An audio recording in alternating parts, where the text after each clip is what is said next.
Donald Trump's plan to contain China and restore petrodollar is working. Donald Trump just flew to China to sign a deal so that China will start buying a lot of US energy. At first, it seemed impossible, but China is left with no other option but to do that.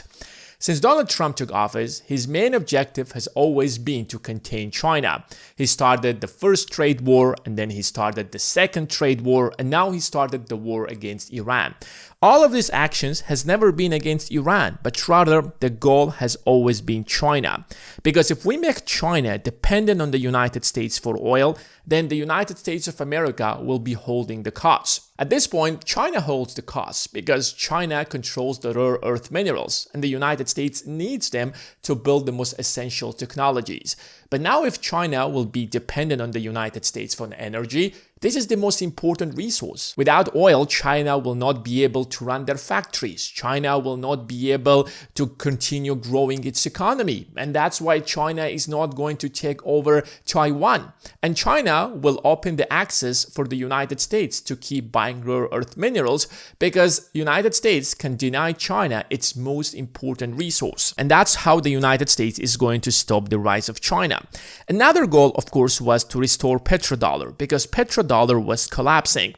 Over the last 10 years, China has done absolutely everything to crush petrodollar and create petro-yuan. And when oil prices have risen substantially back in 2022, the President of the United States flew to Saudi Arabia, which is a country that is leading OPEC. OPEC is an organization of countries that export most of the global oil, and they set the price. It's basically a monopoly or a cartel that controls oil prices. So when the United States asked Saudi Arabia to boost the production of oil, Saudi Arabia basically said, no, we are not going to do that. In fact, they built an entire infrastructure to start selling their oil in yuan, and they have tested the infrastructure. They built the ships, they built the financial system, entirely bypassing the US financial system, and they literally created petro-yuan. Russia is another major exporting oil country, and Russia already sells most of its oil in yuan. So as long as the Middle East and Russia will sell their oil in yuan, it is going to create a petro-yuan, which is the biggest threat to petrodollar. The United States also needs to break the alliance of Iran, China, and Russia, because this alliance is driven by the fact that all of them want to break the US monopoly on the rest of the world. But if the United States can create a dynamic where it breaks that alliance, then the new world order will be under the United States of America. So here's the question. How are you going to restore the petrodollar? First of all, you're going to create a world where petro-yuan is impossible. Remember, two nations make petro-yuan possible. That is Russia and the Middle Eastern countries. First of all, we start a war against Iran. And we know for a fact that Iran is going to close the Strait of Hormuz because that's what they've basically said. And that is going to create a huge shortage of oil in the market, which is supposed to push US allies to force the United States of America to actually make a deal with Iran.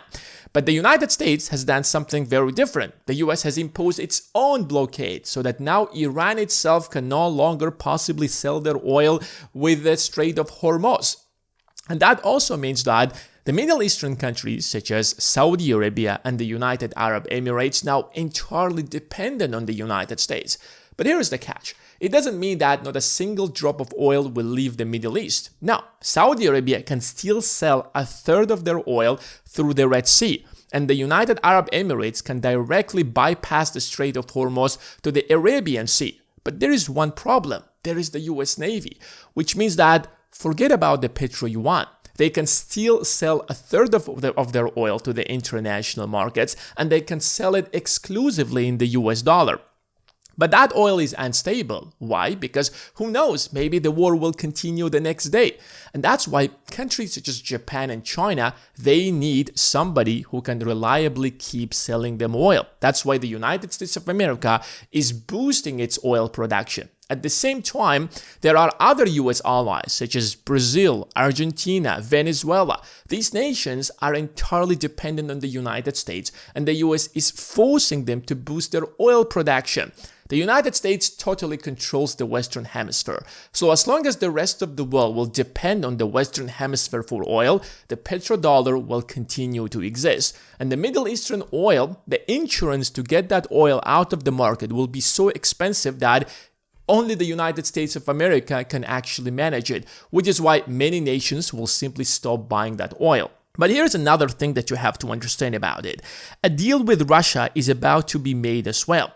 Russia is one of the largest exporters of oil and gas in the world. And over the last 3 to 4 years, since 2022, China was enjoying very cheap energy from Russia. But that's no longer going to be the case because the United States wants to lift the sanctions out of the Russian energy and make a deal with Russia so that the war stops there and the European countries will start buying the Russian energy again.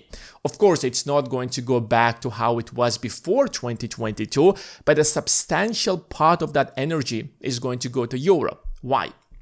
Because unlike China, Europe pays a lot more for the exact same energy, which means that if Russia wants to make more money, of course, they will sell them to Russia. Now, some people will say that, no, Russia is not going to do that because Russia is anti-America. You have to understand, over the last 4 years, if China and Russia were such great allies, why Russia was forced to sell their oil at a huge discount to China? Because no one else was actually buying it. And now the tables have turned, which means that Russia will also take advantage out of this situation, just like China have taken advantage of Russia since 2022. So China or Russia will be selling its oil at a much higher price to the European nations. Secondly, Russia has built an entire infrastructure over the last 40 to 50 years to sell its energy to European countries and not China. So it's much more cost effective for them to do that. And one of the contingencies is going to be to lift the sanctions out of the Russia and end this Russo-Ukrainian war is that Russia will be selling their oil exclusively in the US dollars. And now that is the end of Petro Yuan. The Middle Eastern oil that's supposed to be sold in yuan is no longer available. And the Russian oil will be sold exclusively in the US dollars, which means that you can basically forget about Petro Yuan and we're back to petrodollar. It is also going to make India dependent on the United States. The United States made this mistake by allowing China to get into the global US world order, which made China the richest nation in the world right after the United States. And India could be the second China. But now, if we make energy so expensive that is going to stop the Indian growth, India is not going to become another threat just like China has become. So here is the new world order that Donald Trump is building. China will be buying expensive energy from the US and Russia and will depend on the United States. China is left with no other option because it needs that oil. So it will depend on the United States oil, which is more expensive, and the US will hold the cards. And now Russia will have a lot of leverage over China as well. And that is going to contain China. And economically, Russia has no chance to become as powerful as China. And that's how the United States is going to balance the power between China and Russia, and the United States will emerge victorious. And Russia, of course, will start selling the oil in the US dollars to avoid the sanctions, and will keep the blockade on Iran until Iran is going to give up. That blockade will remain there for another 6 months, maybe 1 year, maybe 2 years. It is going to squeeze the Iranian economy so much that there might be a regime change. Here's the thing. Iran is not going to attack the Middle Eastern countries or the US as long as the United States is not attacking. So if Iran is going to attack, the United States will retaliate. So that is going to be the status quo. A frozen conflict where the Strait of Hormuz is closed, where the rest of the world keeps working while the oil energy crisis have been solved. Gulf countries will be dependent on the United States for their security. Now, there is a conflict, and all of these Gulf countries have no other option but to keep relying on the United States because the US Navy is there, and the US Navy is the only country that is containing Iran, which means that the Middle Eastern countries will be signing whatever deal the United States is going to ask them. So, on the top of that, they will massively be buying US military equipment to keep protecting themselves. That is going to slow down the Chinese economy. China will be buying more from the United States and investing less. So over the last 30 years, this was the strategy. China would make things at a cheaper price, dump them into the US market, make a lot of money, invest that money, which is why China is one of the largest holder of the US debt and one of the largest investor in the US stock market. And that means that China have built so much wealth. China became increasingly so insanely rich.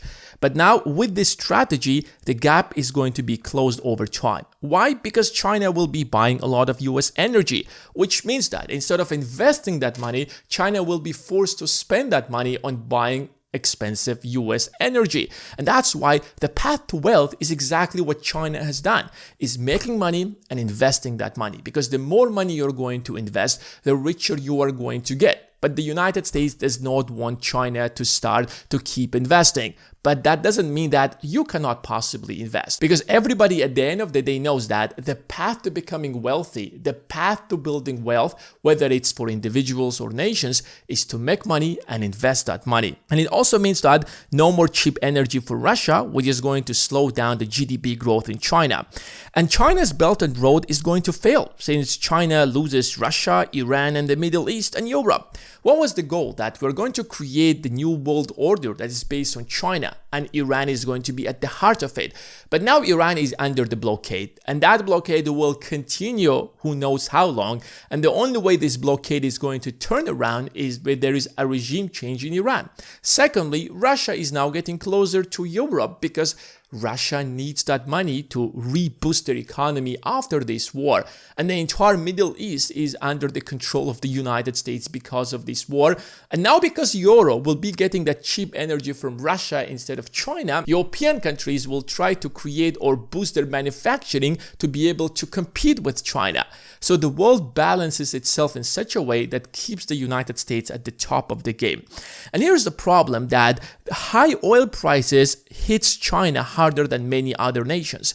Because while China has the second world's largest economy, its GDP per capita is a fraction of the United States. It's just $13,000. And that means that on individual level, it is going to hurt the Chinese a lot more than it will hurt Americans. Why? Because the GDP per capita in the US is almost $90,000. In Germany, it's $54,000. In Japan, it's $33,000. So rising oil prices are going to dramatically hurt China and India. These two countries will see a substantial slowdown in their economies. But here's a more important question. Why China is accepting such humiliation? China perfectly understands that any kind of war is not in the interest of China, because China just started rebuilding its economy around 40 years ago, and China needs another 40 years to make its economy much stronger to compete with the United States. And China has a plan. China wants to entirely move out of oil and gas and be dependent on renewable energy, which is why China leads the world in batteries and renewable energies. And right now, almost half of electricity in China comes from renewable energy. And in 5 or 10 or 20 years from now, China will entirely depend on renewable energy. So this plan is not going to entirely crush the Chinese economy, but it's going to substantially slow it down and keep the petrodollar at the top for another 10 to 20 years. But here's a more important question. While these changes are happening and the world is agreeing a new world order, everybody knows the rules. And that means that doing business is going to become a lot more easier, which means that the companies whose stocks are in the stock market will have a much bigger access to the Chinese market, which means that they will sell a lot more money and the stock market will continue rising. So if you want to know what are the best stocks you should be buying right now to capitalize on this opportunity, then check out the Investing Academy. The link is in the description of this video.